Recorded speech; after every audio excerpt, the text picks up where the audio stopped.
Licik luar biasa, AFC dan Arab Saudi khianati kesepakatan tiket untuk Indo, netizen meradang, dasar curang.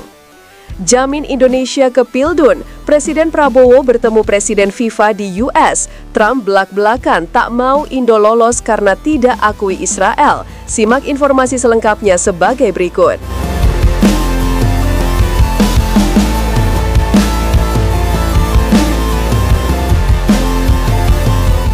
12 hari menjelang round 4 berlangsung di Saudi dan Qatar, nampaknya sekarang polemik dan konsen orang mulai berubah.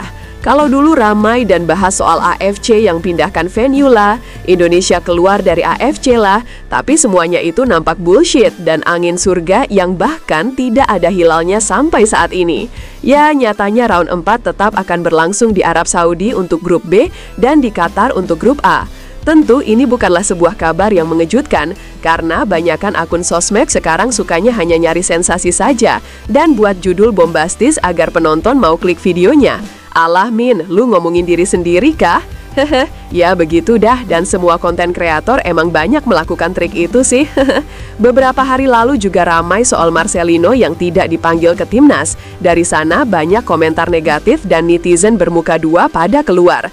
Kalau dulu saat Marcheng tampil underperform di laga lawan Cina Taipei dan Lebanon, mereka rata-rata hate comment di Instagram agar Marcheng dikunciin aja di WC dan gak usah dipanggil lagi ke timnas. Namun saat ini, usai Bro Patrick sudah tidak memanggil Marcheng lagi, mereka malah mempermasalahkan itu, nuduh Patrick Kluivert kong kali kong dengan Saudi lah untuk mengalah.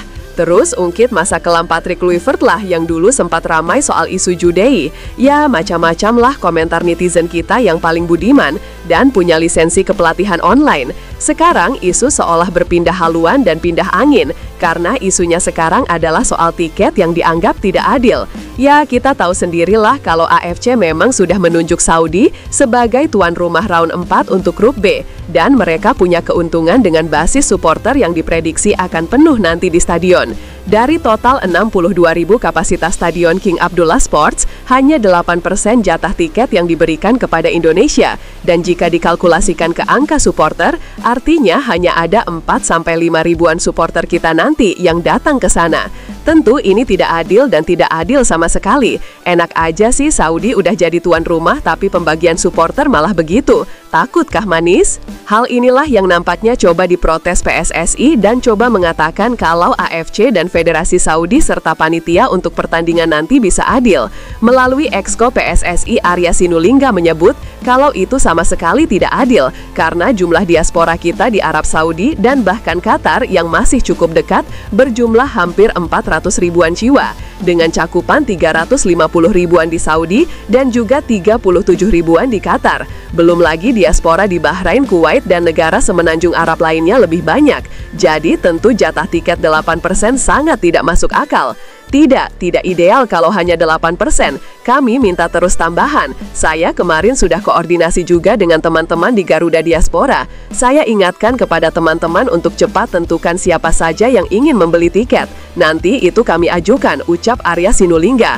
Tolong kepada masyarakat Indonesia yang beli tiket di sana, tolong hati-hati beli tiket yang kalau itu adalah haknya dari teman-teman supporter Arab Saudi, tutupnya. Melihat polemik itu, tentu netizen kita pasti mencari sumber masalah dan juga biang kerok dari hal ini. Karena tentu kalau AFC bisa ambil sikap dengan melakukan perlakuan adil, ya jangan 50%, tapi cukup 10.000 penonton saja rasanya sudah bersyukur.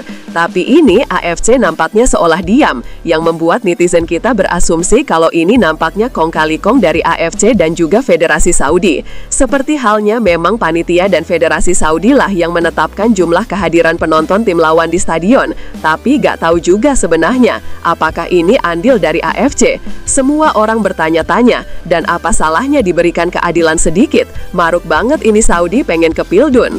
Seharusnya tidak boleh dibatasi, karena bukan laga home away, cuma tempat penyelenggaraannya yang ditunjuk. Kok membatasi? Tulis akun Mas Ari. Udah dikasih keuntungan main di negaranya, masih aja ngatur-ngatur soal tiket. Segitu takutnya Arab sama kita, tulis akun Lubis 1717. Jamin Indonesia ke Pildun, Presiden Prabowo bertemu Presiden FIFA di US. Trump belak-belakan tak mau Indo lolos karena tidak akui Israel. Di balik pertemuan RI1 kemarin dengan Presiden FIFA Gianni Infantino, ada hal yang cukup menegangkan soal nasib timnas Indonesia misalnya lolos ke Pildun tahun depan. Yaps, soal Trump yang nampaknya ingin berikan peringatan kepada Indonesia agar tidak usik Israel di sepak bola jika tak mau gagal lolos Pildun. Ya, kita tahu sendiri, di tahun 2023 lalu sempat ada polemik luar biasa di balik batalnya Indonesia menjadi host Piala Dunia U20 karena adanya penolakan dari beberapa pejabat publik soal Israel yang bertanding ke Indonesia. Saat itu juga, FIFA sebagai badan sepak bola terbesar di dunia langsung mencabut hak tuan rumah Indonesia dan digantikan oleh Argentina. Padahal, saat itu hanya menyisakan beberapa bulan, namun sayang sekali pribadi harus batal. Tapi, memang FIFA masih memberikan hak tuan rumah Piala Dunia U17 ke Indonesia, usai Peru nampaknya belum siap secara infrastruktur saat itu. Hal itu memang jadi pelajaran penting dulu, tapi apakah sekarang Indonesia bakal juga berlaku sama dengan dulu? Apakah Indonesia akan bersuara jika lolos dan jika Israel lolos ke Pildun? Ya tentu itu tidak ada jaminan dan memang bikin pusing aja negara satu ini. Namun, di pertemuan antara Presiden RI Prabowo Subianto kemarin dengan Infantino, tentu adalah soal bahasan sepak bola Indonesia yang kian berkembang pesat dan rencana kerjasama ke depannya. Hal itu tercatat dalam uraian Setka Presiden yang rilis dalam website resmi. Saya merasa terhormat dan sangat senang dapat bertemu dengan Presiden Indonesia. Beliau adalah sahabat besar sepak bola, seorang pemimpin yang memegang teguh kata-katanya. Dan apa yang telah dan sedang beliau lakukan untuk sepak bola di negara sepak bola yang hebat seperti Indonesia, sungguh unik, ucap Gianni Infantino. Di dunia, negara inilah yang telah membuat kemajuan terbesar dalam waktu sesingkat itu. Terima kasih kepada rakyat, terima kasih kepada Presiden, terima kasih atas investasinya, terima kasih atas semangat setiap orang Indonesia.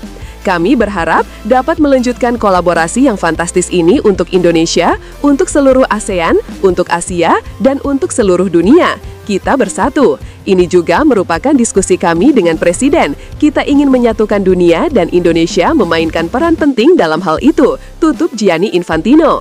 Wah, gimana pendapat kalian, guys? Jangan lupa tinggalin komentar kalian di bawah ya, guys.